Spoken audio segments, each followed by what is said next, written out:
Olá, bem-vindos a mais um bate-papo BTA, aquela conversa entre os sócios do escritório que não constitui uma orientação jurídica, nem uma opinião legal de qualquer natureza.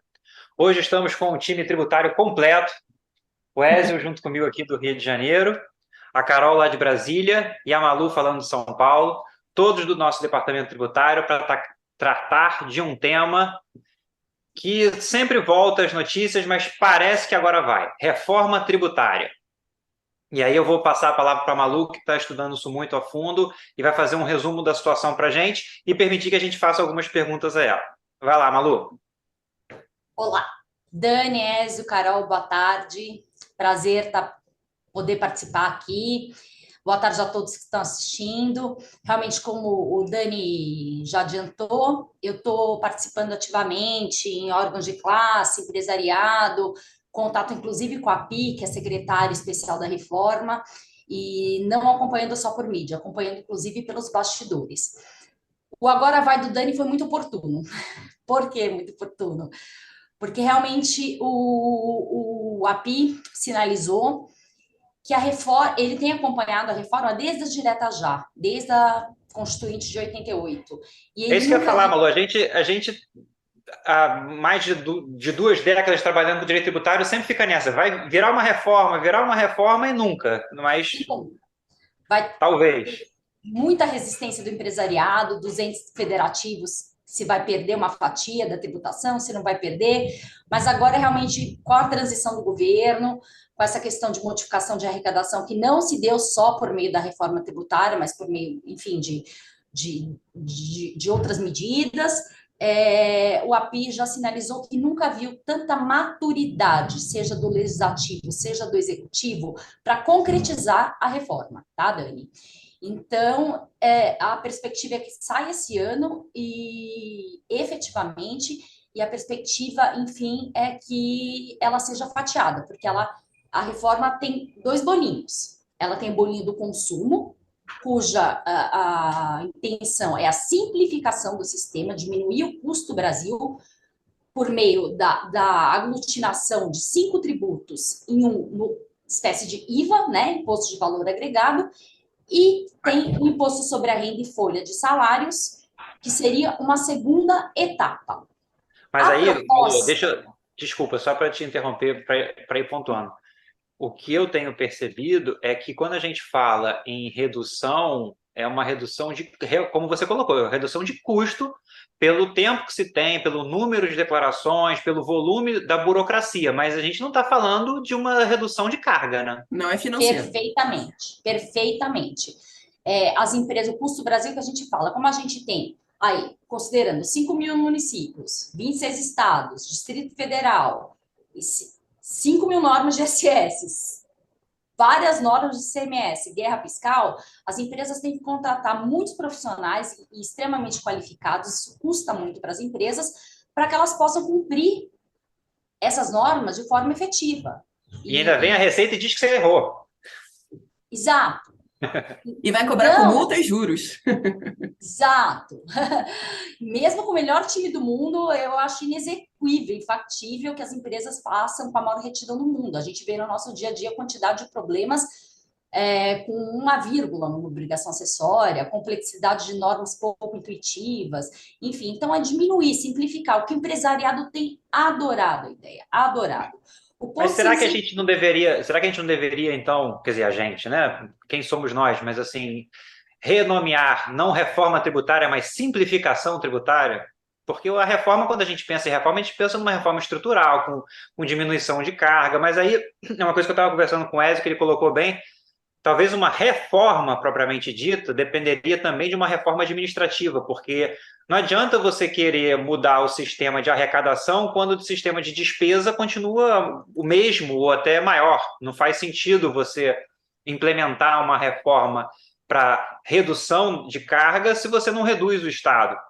Por isso que eu estou brincando, Perfeito. não seria um caso de simplificação tributária, já que a gente está falando muito mais de sistemática e obrigações acessórias do que de carga efetivamente, né?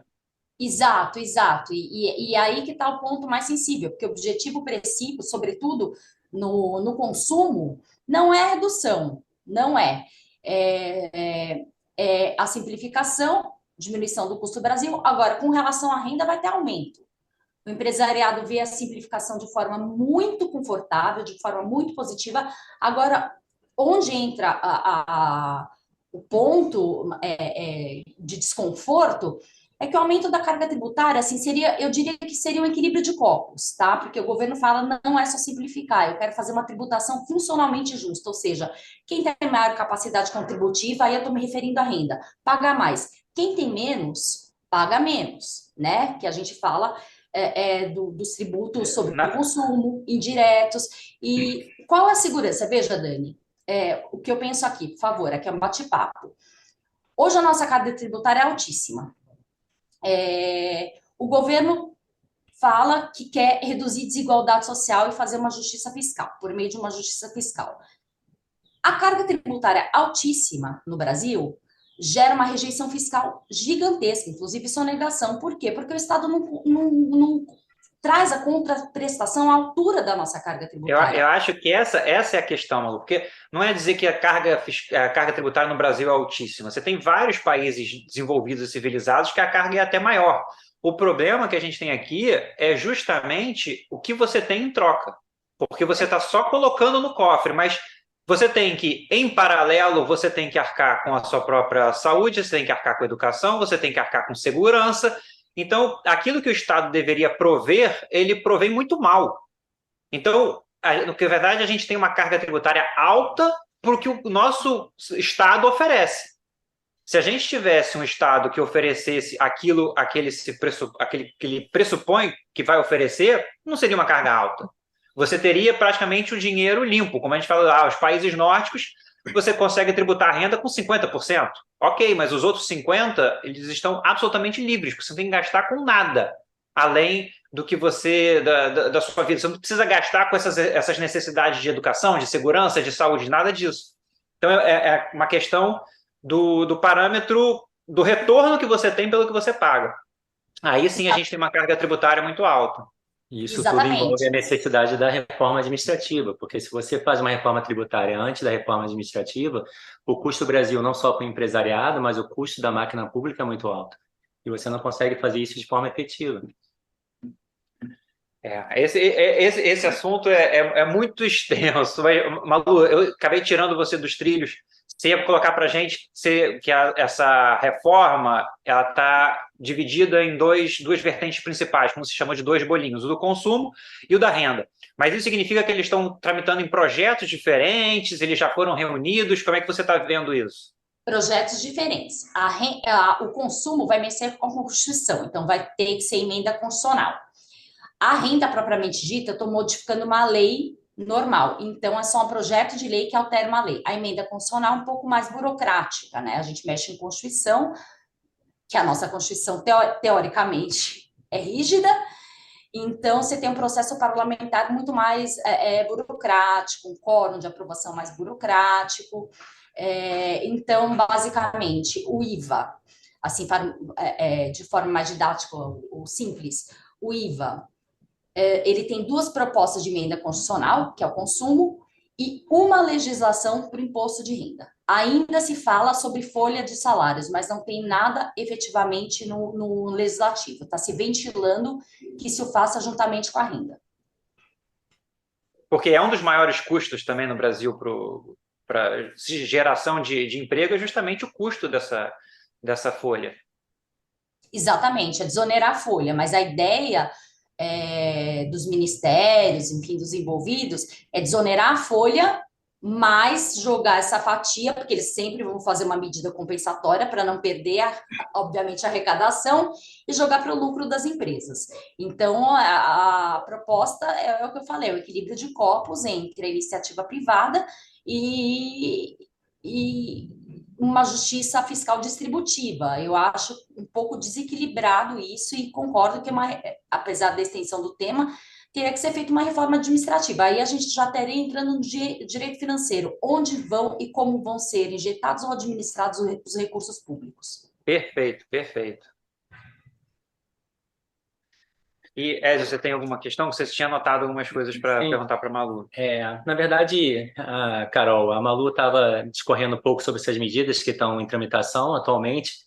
A gente vê a PEC 45 e a 110, ambas de 2019, e também a reforma do imposto de renda. Você consegue pontuar para a gente as principais diferenças nessas medidas? Vamos lá, deixa eu colocar, e aí a Malu comenta, o resumo, só para quem ainda não está sabendo o que significa, o que está sendo discutido em cada PEC e na mudança no projeto de lei, tem a PEC 45, Eu estou com a minha cola aqui para acompanhar você, Carol. PEC 45, Câmara dos Deputados, PEC 110, Senado, ambas de 2019, e tem o projeto de lei, que é o 2337 de 2021, que aí é imposto de renda. Então, como a Malu falou, tem as PECs vão tratar da tributação sobre consumo, sobre bens e serviços. Qual é a diferença delas, tá?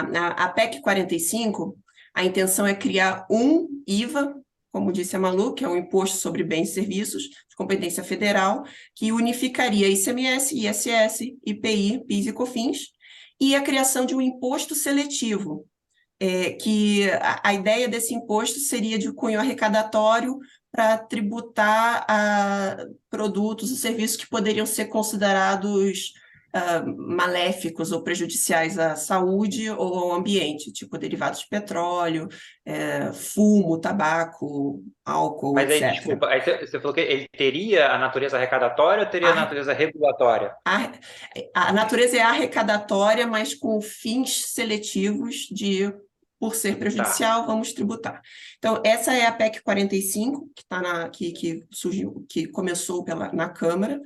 A PEC 110, que começou no Senado, é similar, mas tem algumas diferenciações, porque ela diferencia o IBS, o Imposto sobre Bens e Serviços, e a CBS, que é a Contribuição sobre Bens e Serviços. IBS substituiria ISS e ICMS, CBS substituiria PIS e COFINS. O IPI seria mantido nesse quadro e também teria o imposto seletivo. E aí a gente tem uma simplificação ainda menor por essa PEC 110. Exatamente. Basicamente, você está dividindo, né, a tributação de competência estadual municipal da federal. Na PEC 45 é todo um tributo único que englobaria tudo. E aí a gente corre o risco, voltando, como a Malu falou, lá comentando sobre desde trocar a nomenclatura, mas a tributação se mantém muito ou você parecida. começa de um jeito e começa a criar depois os penduricalhos, como vieram com as contribuições todas. PIS, COFINS não existiam, não era para existir. Então, assim, aí você... ok, simplificamos. Aí a gente volta na questão financeira, como o Ezio colocou. Você não mexe no Estado, você não faz uma reforma administrativa. Simplificamos. Mas agora está faltando dinheiro. Vamos inventar, então, uma nova contribuição? Sobre a movimentação financeira. E depois de mais 3 anos, uma nova contribuição e uma nova... Sim. Aí daqui a 10 anos, a gente tem de novo um sistema super complexo, porque o Brasil não aprende a enxugar a máquina, só Exatamente. quer arrumar novas fontes de receita. Eu acho um avanço você criar a figura do IVA. É, sim, uma forma de simplificação. Sim, mas o meu medo cria o IVA e daqui a alguns anos cria uma contribuição acessória ao IVA, cria o IVA adicional, porque faltou dinheiro. Sim, exatamente. Quer dizer, faltou dinheiro? Não, foi mal gerido. Mal gerido, exatamente. E com relação à tributação sobre renda, tem o projeto de lei, que é o 2337 de 2021, os principais discussões nesse projeto de lei e que geraram muitas discussões. Primeiramente, a famosa tributação sobre lucros e dividendos. Seria retido na fonte 20%. E vai haver, imagino eu, muita discussão se todos os dividendos serão tributados ou não. Por exemplo, já tem uma previsão... Desculpa, Carol, te interromper, mas você está pensando nas situações em que a empresa já tem lucro acumulado para distribuir e ainda não distribuiu, né? Exatamente. Já há no projeto a questão do Simples, que rendimentos até 20 mil mensal, se não me engano, seria isento. Mas a regra geral seria a tributação de 20% sobre lucros e dividendos. O imposto de renda alíquota, redução da tributação seria uma redução do imposto de renda para 12,5%. CCLL continua de 10% do adicional. Essa redução para 12,5%, a gente está falando de 15 para 12,5%? Ou a gente está falando dos 15 mais os 10 do adicional para 12,5%? 15 para os 12,5%. O adicional, ou seja, me corrija se eu estiver enganado. Mas Malu, a gente continua com o adicional, não continua? Adicionar mantido, Dani. Mantido. Então não faz sentido, gente. Não, De não novo, faz. a gente vai reduzir de 25 para 22,5, em compensação vai tributar 20% a distribuição. Uma coisa não compensa a outra. A gente está falando de acréscimo de tributação, a gente está falando de redução. Desculpa, pessoal, mas é difícil a gente ficar, como a Malu falou, finalmente o tema está maduro, mas inapropriado a forma como está sendo feito, Exatamente. minha concepção. A gente não está Exatamente. tratando de uma reforma efetiva, não é isso que vai resolver nada. Vai ajudar um pouco, é uma situação temporária. Exatamente. Além disso, extingue-se a dedução de juros sobre capital próprio, mais uma preocupação para os empresários. O regime de tributação passa a ser obrigatório lucro real para algumas atividades. E tem a questão também da integralização de capital em pessoas jurídicas e outras entidades do exterior. Então, assim, basicamente, tem uma série de mudanças, mas que, assim, pelo menos na opinião aqui minha, não acarreta redução, acarreta alguma simplificação, mas como vocês mesmos disseram, sabe-se lá se com o tempo, com a transição, não sejam criados novos penduricalhos, que até a simplificação pode não ser tão simples no futuro, mas basicamente é esse. Esse é o resumo do que está sendo discutido. Esses são os principais pontos que serão alterados em eventual aprovação da reforma. Malu, como é que isso está lá no Congresso? Olha, na Câmara esses três troncos principais que a Carol resumiu para a gente. Perfeito. Só uma observação. Quando eu me refiro à maturidade, é da coisa acontecer, não a qualidade dela, tá? Boa, Malu. A maturidade. O tema está maduro, não a solução está em si. madura para acontecer, mas não que seja boa, né? Maturidade da evolução legislativa, mas não da qualidade efetivamente dela. Dani, a PEC 45 já está pronta para julgamento na Câmara. A PEC 110 está já ainda, né, na verdade, que é de autoria do Senado, na Comissão de Constituição e Justiça, que basicamente é o ponto inicial, e a lei que prevê a alteração do imposto de renda já está aprovada no Congresso e pronta para ir ao Senado. Só uma observação importante também que o API falou. A PEC 110 e a 45, elas não eram tão convergentes. À medida que os congressistas e o empresariado foram conversando, elas apresentaram muito mais semelhanças ou pontos de convergência do que divergências, tá? Acho interessante colocar Malu, eu isso. até tinha uma observação a ser feita. Como que eles vão... Não tem como aprovar as duas da forma como estão, porque existem pontos que é inviável você manter. Você não pode manter um IBS de competência federal, incluindo ICMS, ISS, IPI, PIS e COFINS, e ao mesmo tempo aprovar um outro projeto que tem o IBS e o CBS, o Imposto e a Contribuição. Como você vê essa junção dos projetos? A visão dual da 110, ao meu ver, é excludente com a 45, tá? A mentoria da 45 é do API, que é secretária especial, mas ao longo dos debates foi se trazendo pegando coisas da 45 e embutindo na 110. Elas estão, à medida do tempo, criando convergências maiores, mas a dualidade é excludente, a meu ver. Agora, qualquer que seja uma ou outra, ou a convergência de ambos, a gente vai ter um período de transição, né? Até que todos os sistemas estejam prontos para implementar esse novo formato. Isso, e depende de... Cada PEC tem uma regra de transição própria, inclusive. A PEC 45 vai ter um período por isso que eu acho tão estranho ter essas duas PECs que são realmente divergentes em alguns aspectos. Mas, enfim, a PEC 45 vai ter um período de 1 ano de teste, uma tributação base, e ao longo de 5 anos adicionais vão se ajustando a tributação até chegar ao formato idealizado pela PEC. E a PEC 110 é um pouquinho mais longa, por exemplo, são 2 anos de evento teste e 6 anos depois de aplicação gradual até finalizar, até chegar ao ponto da tributação como ela é planejada. A gente até está falando isso com a Malu, eu e ela agora um pouquinho antes de começarmos, que a ideia é você reduzindo a tributação dos tributos que já existem e que serão extintos à medida que vai subindo a tributação dos novos tributos. Você vai Ok. fazendo um equilíbrio. Malu, eu fiquei com uma dúvida. Com essa dinâmica do IBS estadual municipal e a CBS federal, nós não estaremos diante de um caso de bitributação? E como fica a questão das alíquotas? Haverá uma uniformização entre as alíquotas para bens e serviços? Como é que está essa questão? Sim, as alíquotas serão uniformes e as propostas prevêem que serão fixadas pelo governo, tá? Com relação à tributação, Ézio, eu entendo que sim, porque a base de cálculo é idêntica, né? Bens ou serviços, só que um criou para a União Federal em forma de contribuição e estados e municípios em forma de imposto.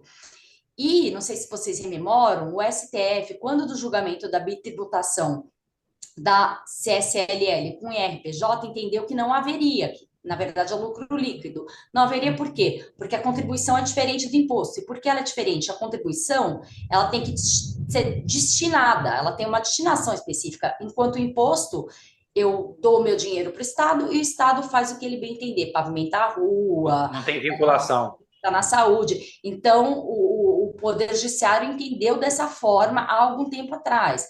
De todo modo, isso pode ser questionado, porque se você está tributando, dois entes estão tributando a mesma coisa.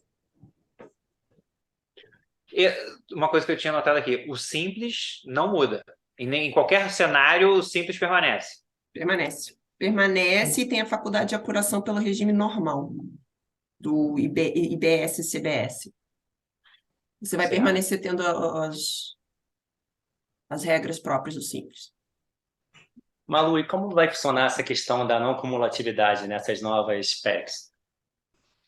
Ézio, a não cumulatividade ela é preservada por ambas, mas a PEC 110 ela é um pouco mais rigorosa, porque ela condiciona o aproveitamento do teu crédito ao pagamento do tributo na etapa anterior, enquanto a 45 não condiciona. Você pode se creditar ainda que o tributo não tenha sido pago na etapa anterior, mas ela prevê a não cumulatividade.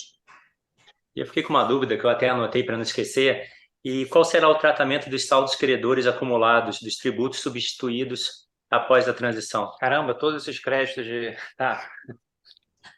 Complicada. Mais uma vez, a PEC 110 é um pouco mais restritiva, mais rigorosa. Ela só contempla o aproveitamento de saldos acumulados de ICMS, enquanto a 45 tem PIS, COFINS, ICMS e IPI. Então, ela é mais restritiva nesse aspecto, a 110.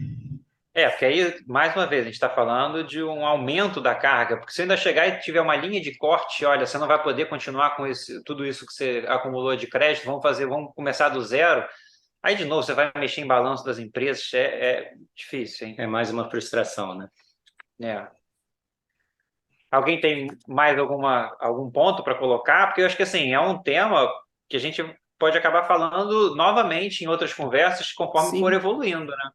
Sim, e A muito Carol tinha falado... provavelmente, desculpa, Ezio, muito Desculpa, provavelmente Carol, a gente vai ter novidades em breve, porque o Abi até falou que ele pretende aprovar a parte de bens e consumos ainda nesse primeiro semestre e discutir e aprovar a questão de renda no segundo semestre, mas tudo ainda esse ano.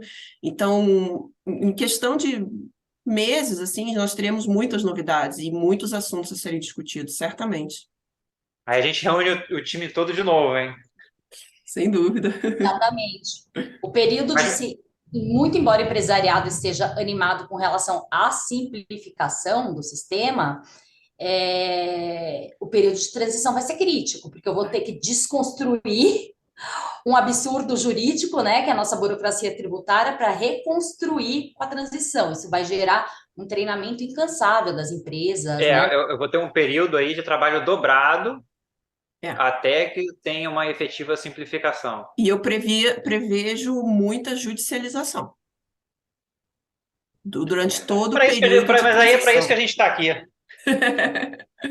Sem Dividendos dúvida. acumulados, JCP, extinção da JCP, realmente eu vejo dois aspectos, além do litígio, extremamente críticos, né? Considerando a natureza do juros sobre capital próprio, a pessoa, há uma retração nos investimentos, a pessoa não vai querer Sim, investir, mas você vai eliminar esse instituto. Além vai da dedução, eliminar o instituto, dos ninguém mais juros vai querer retroativos. investir. Ó, então a gente tem, assim, só por alto, a gente vai ter pontos de discussão, resultados acumulados ainda não distribuídos, JCP, créditos de ICMS, principalmente de PIS e COFINS, já escriturados. Isso, assim, sem pensar muito, a gente já vê esses pontos para discutir. E não é dizer que a proposta não abrangeu isso, abrangeu e de uma forma que nós entendemos que vai causar problema, que vai Exatamente. causar judicialização. Malu, você quer falar mais alguma coisa? Não, acho que o bate-papo foi bem esclarecedor. Espero que quem esteja vendo ou venha vir seja esclarecedor, embora não exaustivo, mas realmente os pontos sensíveis talvez trate do aumento da carga tributária, uma questão não muito benéfica para a iniciativa privada. E macroeconomicamente, se eu aumento a tributação, obviamente eu também estou desestimulando a empregabilidade, né? E a própria carga tributária, porque se eu aumento o lucro menos, eu recolho menos. Então, é uma cadeia econômica, talvez, que possa ser, de forma macroeconômica, não muito favorável, assim, sendo bem E delicada. você passou por essa questão na conversa de hoje. Se a gente tem um sistema que afugenta, que acaba incentivando, é difícil usar essa palavra, mas que acaba causando sonegação, distorção de números, e você cria um sistema ainda mais pesado, você está diminuindo a base arrecadatória no meu entendimento.